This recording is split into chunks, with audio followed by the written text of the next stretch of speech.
Hello and welcome to the show. This is Do All the Things. On today's episode, taken by curiosity, I've acquired a 5700G. Now, I don't have any other 5000 series processors to compare it to, but I can compare it to some 3000 series that I have, like the 3950X. See if, for gaming, more cores are better or less faster cores. Stay tuned to find out.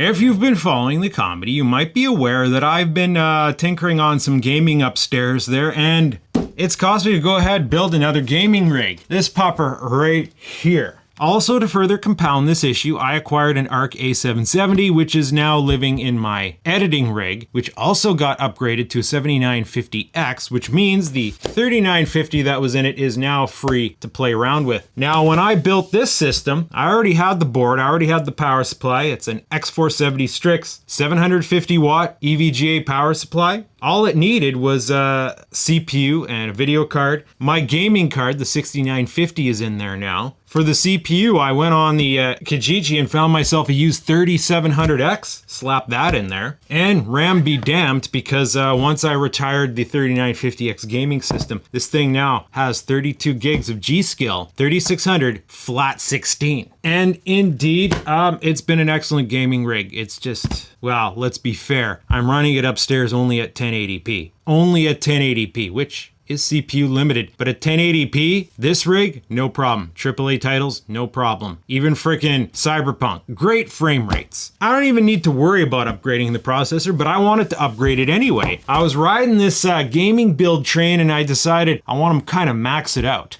Figuring once I pull this processor out of my system, the 3950X, which isn't surprisingly the best processor for gaming, I figured I'd flip this, get a 5800 X3D, pretty much the best gaming processor, as I understand, that you can get for the AM4 platform, and then be done with it. But when shopping around, I found this, the 5700G, and I was like, what? They're making an 8-core, 16-thread APU now? I gotta try it. I just gotta see what that's like. And I'm curious on how I can leverage the extra GPU on here for other applications, like getting it to do rendering in the background, video encoding in the background, even though I don't think that's gonna work properly. Or maybe, I don't know, if you're a VTuber, maybe you could get that to render your avatar in the background instead of using GPU resources. But either way, I wanted to play with this thing, and it was cheap. I was surprised. The prices on AM4 has really dropped. This is $249 before taxes, and that's Canadian dollars. It's gonna be even cheaper for you Americans out there. Now that said,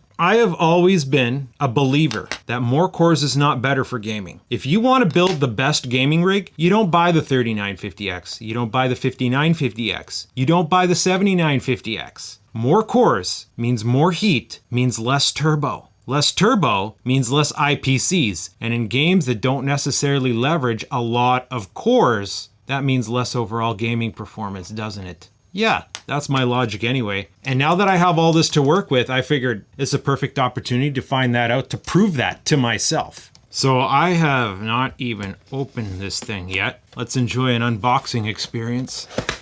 Yeah, pretty standard. Wait, they got a chunk of foam in the bottom there? Oh yeah, they do.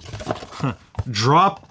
Apparently it ships with a cooler, a Wraith Basic, which is pretty typical of an APU. You can tell the technology's really come along because, you know, I think it would be unheard of to have a cooler this small on an 8-core Ryzen before. Where we're going, we don't need this thing though. I almost feel sorry for these things. It's like they're just e-waste to a lot of people. Yeah, there it is. Ryzen 7 5000. Oh, we got finally a 5000 sticker. It looks like a CPU. Not much to say. I'm just glad what it says it is actually what's in the box. We just have to go ahead and slap this pupper in here. Now, before slapping a new processor at a computer, you need to validate the BIOS, make sure it can support it. For the Strix X470F gaming here, for the 5700G, it does support it as of BIOS 5809. And I have it on good authority that I have greater than 5809 on there. So I actually updated the BIOS on this thing recently when I rebuilt it into a gaming rig, so it should be good to go. So you have 8 cores and 16 threads, which is kind of awesome. Kind of freaking awesome. It's got its pros and it has its cons. Pro, potential pro, we have freaking an extra GPU to work with now, right? Another pro is it's only a 65 watt TDP, which means it's going to make it a heck of a lot easier to cool, which means there's a possibility that I might be able to put some open loop cooling back into this system, because I'm not going to need a lot of rad to keep it tame. 120 at the back here should be all I need. There is one universal con, one thing that put me off about it, where I'm like, you're kidding. If we go comparing on it here, 5700G right there, you know, one other interesting pro, before I get to the con, is it has a base of 3.8 and a boost of 4.6. The 5700X doesn't even have a base of 3.4. So that means this thing's going to automatically ride higher. You have to go up to the 5800X to get the base of 3.8. So it's almost like it has more like 5800X performance, maybe not really. Mind you, the X3D here starts at 3.4. So I guess the base doesn't matter. It all has to do with that turbo. But if we look over here, the con, 5800X, and this is the same with the 5700X, which isn't on this list, and that's the same even with the 3700X that I already have installed, is they have all 32 megabytes of L3 cache. Whereas the 5700G, they downgraded it. It only has 16. Seems that was the trade-off to be able to cram an APU on there, less cache. And unfortunately, if we've learned anything from the 5800X3D, when it comes to gaming, more cache and faster cache is more better. So maybe this might lack performance compared to the 3700G. I find that hard to believe because these are Zen 3 cores. Like a Zen 3 core, it's gotta outperform a Zen 2, right? It's gotta. Okay, let's unmush the peel apart this sandwich. Oh boy. Okay, yeah, we got a little bit of slop we gotta wipe up there. Try to wipe up your slop before you pull it out of the socket. I hate it when it gets down here. So hard to get once it gets down there. And this cooler is scratching up my CPUs. That's no good. It's because when I squish it, I go rotate it to mush the stuff down. I guess that's not a good idea. Yeah, this is an unfortunate circumstance. Can you see those marks on my cooler? It's like something must have got in there and scraped it up. Maybe I should give this a quick lap. There, that's better. I'm not trying to turbo performance here. I just want to get those little scrapes off so it doesn't scratch up any more CPUs. Oh, Mr. Relevant, what are you going to do now with this 3700X? You just bought it, and now you're invalidating it already. It's going to go into the workshop system. It's about time I upgrade that thing. Needs just a touch more snap, I think. Now that said, 16 megs of cache could be forgivable. But there is something that might be a potential deal breaker to some. And in fact, that processor might be a good match for this older board. Because you see, Zen 2, the 3000 series, and Zen 3 are both PCI Express 4.0. But for some reason, instead of making this 4.0, they went back to 3.0. A normal non-APU processor typically has 24 lanes of PCI 4.0. This one has 20 lanes of 3.0. Now, it's normal for an APU to have less lanes. Those lanes are used internally to connect to the graphics cores. The normal APUs that I'm used to, the 3200G, the 2200G, they don't have all that connectivity. I've actually had situations where certain devices in certain PCI Express ports didn't work, but they're designed for more simpler applications. They're not designed for all that connectivity. And they, I think, only have 8 or 12 lanes, half the lanes. I can't remember. But this one maintains 20 lanes. Not 24, 20 lanes, but goes down to PCI Express 3.0. Why would you do that, I think? I think if they went 4.0, they would have to have much less lanes.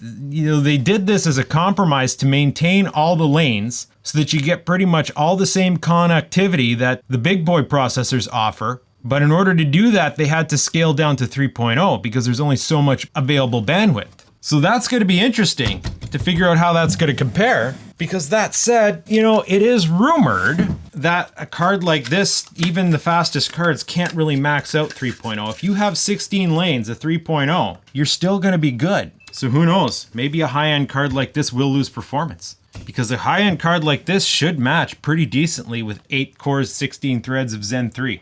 Now I've been using the Thermal Grizzly, and I guess I might as well go ahead and use more Thermal Grizzly. Because we want consistency in our benchmark tests. Did I go grab my Grizzly but not my freaking screwdriver? You're a dick. Now this slightly older cooler can actually, you know, And I'll do that to mush the shmoo down, which is how my CPUs got scratched. Still get shmoo all over. And there you go. All installed, all ready. No reason why it shouldn't post right up. What we need to do now is take this party upstairs and run the benchmarks. But before I do, the story so far. You see, I've already gone ahead and benchmarked the 3700 and the 3950 to get it ready for these tests. So let's take a quick look at the results I've gotten thus far. TimeSpy, overall score in the 37, 18, 3950 is 19. Graphics score stays roughly the same. It's actually a touch lower, but like, look at these numbers. These numbers are all margin of error. Now, obviously, we see more CPU score for the 3950X because it has more cores, but it's only 3,000 more overall. But that doesn't seem to have frick all effect on the, yeah, okay, we got a few more points here because the CPU is stronger. Now, bear in mind, this is one run variance. I only did one run of each test. This isn't professional. I didn't run a whole bunch of them and average them out. Just a quick and dirty comparison. Hitman 3, I didn't run the Dartmoor test on the 3950X, but I did run it on the Dubai test. So yeah, we got a few more FPS for the 3950X. I do believe we found Hitman 3 is more CPU intensive. In a test that I did with the 7950X compared to the 3950X, yes, we saw a grand increase in FPSs between those two. So more CPU does mean more FPS in Hitman 3. Far Cry 6. I've upgraded from Far Cry 5. Started playing Far Cry 6. Minimum 75, 75. Average 94, 92, margin of error. These numbers are all margin of error. As far as Far Cry 6 is concerned, which is a pretty graphical game, it's the same processor because it's not using all 16 cores. It's only using the amount of cores it needs. It doesn't need more than 8. And if there's one thing these tests are proving me is that the 3950X is performance-wise per core on par with the 3700X. And if we had, say, a 3800X, we would probably see greater performance. We would probably see better numbers. Same thing with Cyberpunk. Good old Cyberpunk with ray tracing enabled. So that's going to be GPU bound. Minimum 30, average 42, 43. So with ray tracing, again, same results from these two processors, even though they have way more cores. Ultra with no ray tracing. Okay, we did see a bit of a difference, but that's weird. I only got 28 minimum with the 3950X. I did get a slightly better average, 10 points more, and also 10 points more here, but really, like, that's splitting hairs. You're playing this game, you're not going to feel a difference between those two. So why would you spend more for an inferior processor? Well, it's not an inferior processor. Like, to be fair, if you do need the cores, I bought it for video editing. At least you know you're going to be able to game equivalent to a slightly slower, older, lesser processor. Couldn't figure out what word to use there. But then, of course, I ran the Cinebenches, and well, that's a completely different story. R15, yeah, of course it's going to be better. R20, obviously better. R23, obviously better, except, again, for single core performance, 20-point difference. Again, that could be margin of error. I could run this test another time and see the same numbers as here. So now that we've seen these numbers, let's go find out what numbers these are going to give us. These cores, this processor.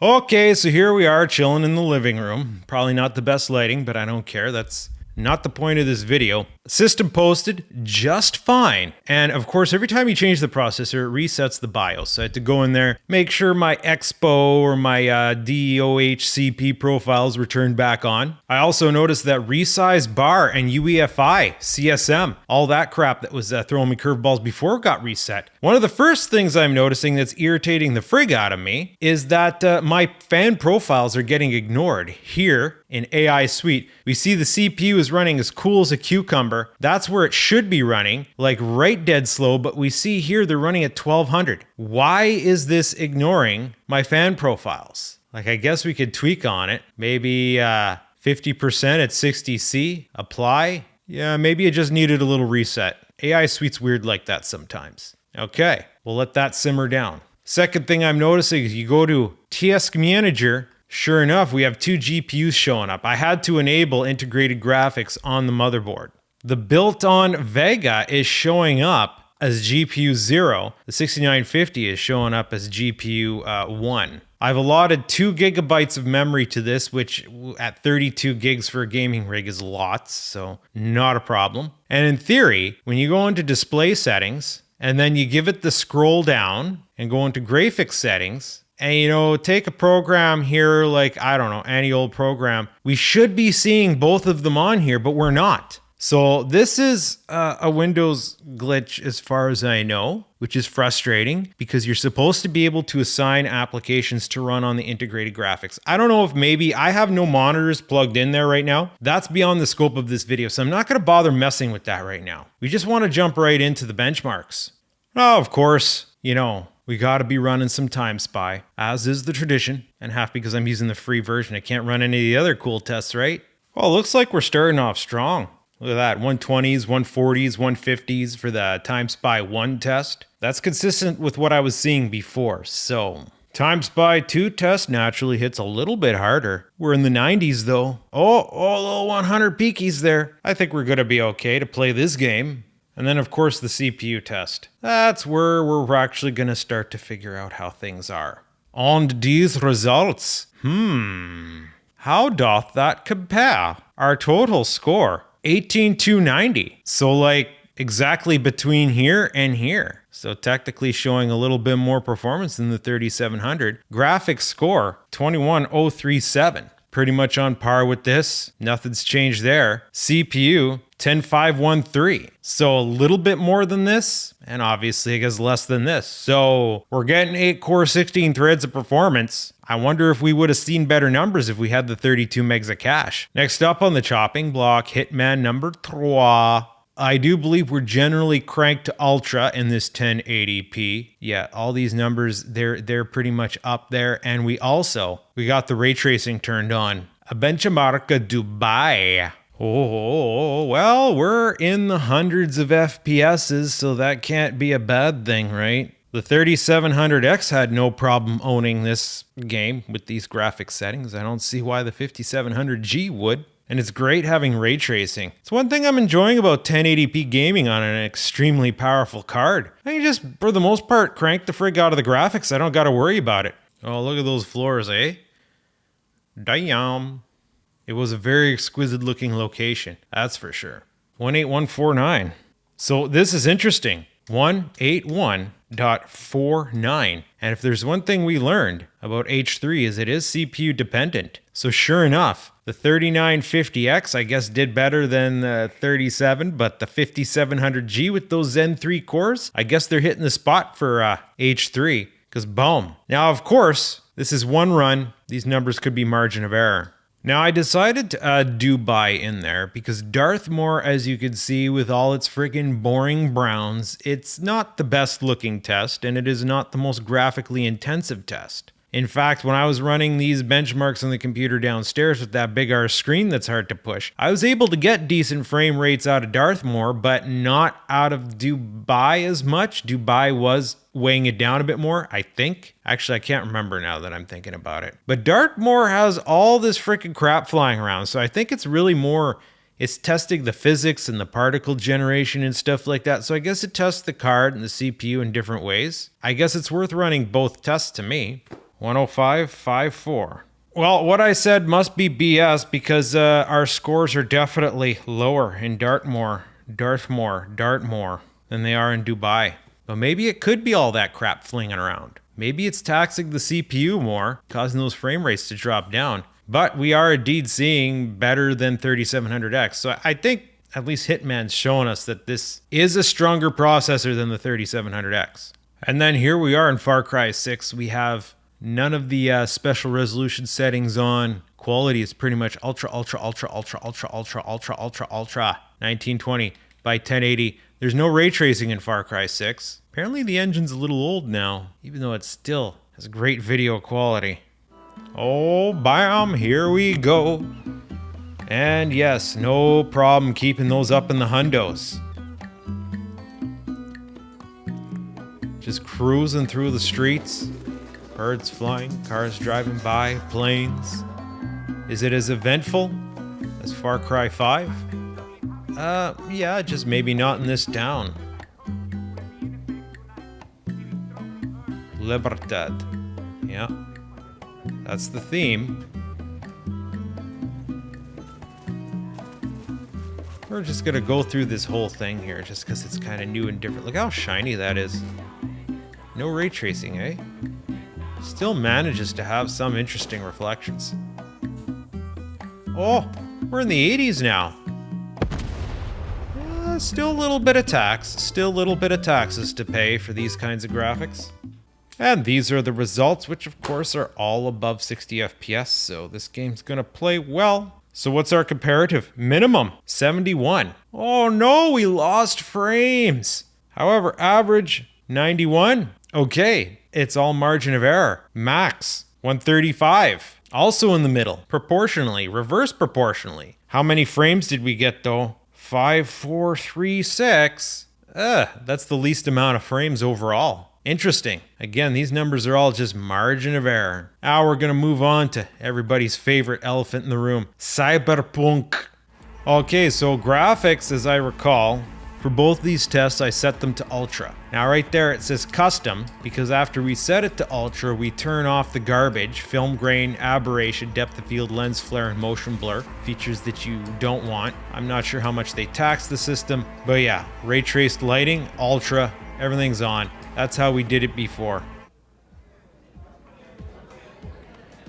Now this is a because we can for the lulz test. 40s, 30s, poor performance. We might want to use resolution scaling if we really want to get ray tracing, but what's more important, ray tracing or native resolution? Either way, this rig with that card at this resolution still can't max out this game. Still. That's okay though. That's okay. Even though how much would I want ray tracing if I played this game again? I don't know. I'll figure that out. I'll cross that bridge when I come to it. So what the survey said with all the ray tracing, our minimum is 32.59. Oh, we gamed a little bit of min. Average 44.53. Oh, we gained a little bit of average. Max 60.03. Oh, we gained a little bit of max. Frames 2854. That's the best results thus far. So maybe these Zen 3 cores in this particular game are just better, even with the less cache. Oh boy. Oh boy. We turn off the ray tracing and boom, those frame rates are just flying, bud. Makes me wonder if we can find a happy balance adding some ray tracing in there. Maybe if I don't crank it all up. I don't know. What's important? What features are important? I don't know, man.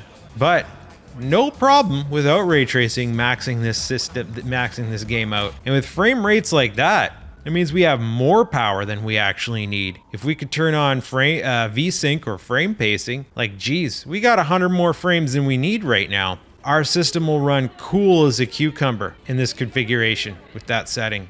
All right, Ultra settings, our minimum, 62.17. That's enough of a difference that I feel like we could say the CPU is making some improvement over the others. Average 135.20. Okay, well that's pretty much margin of error. Not a big difference there. Maybe this here is just like, cause that's just gonna be like a dip when I guess some data needs to load or something. Maybe data flows a little bit faster and smoother through a Zen 3 core. That said, our max is also higher at 21176. Again, that 10-point difference, I almost do want to say that it means this processor is showing better performance. Frames rendered 8688, not the highest one.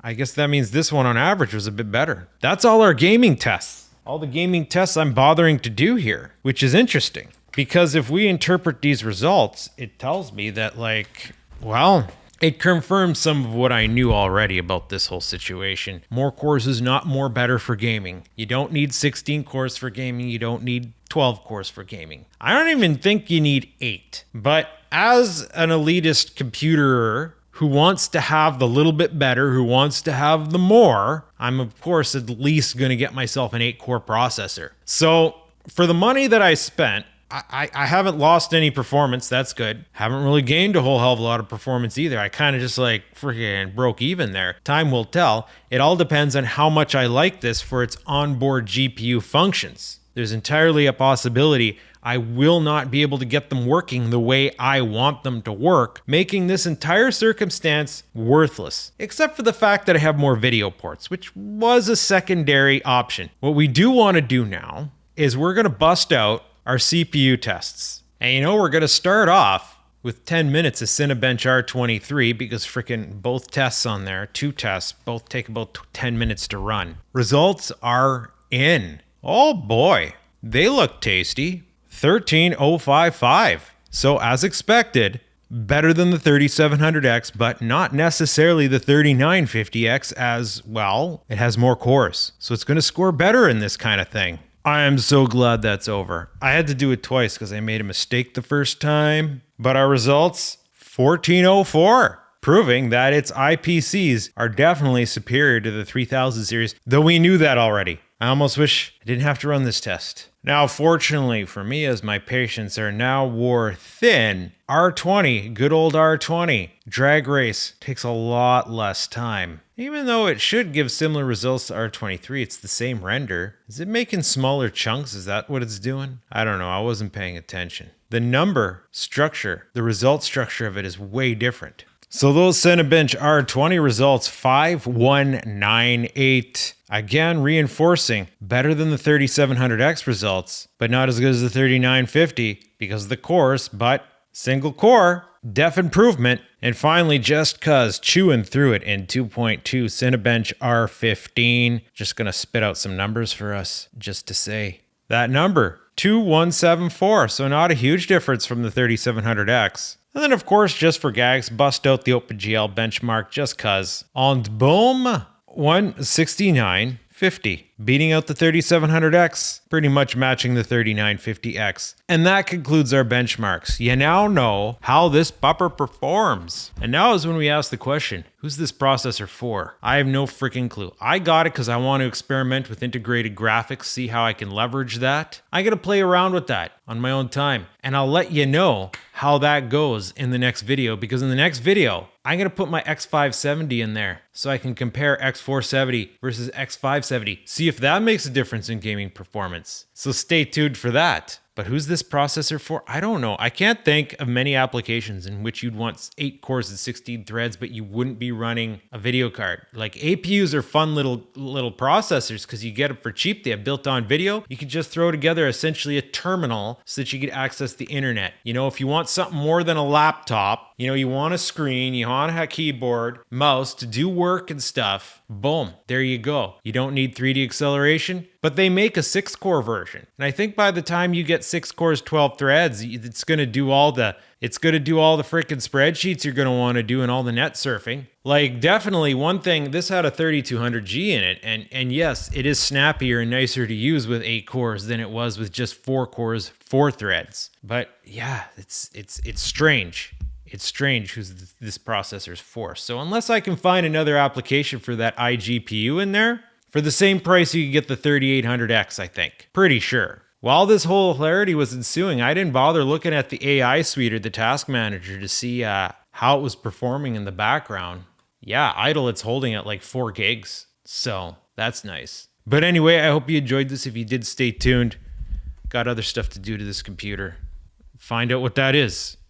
I told you already what it is. My next video for this computer. Oh boy. Okay,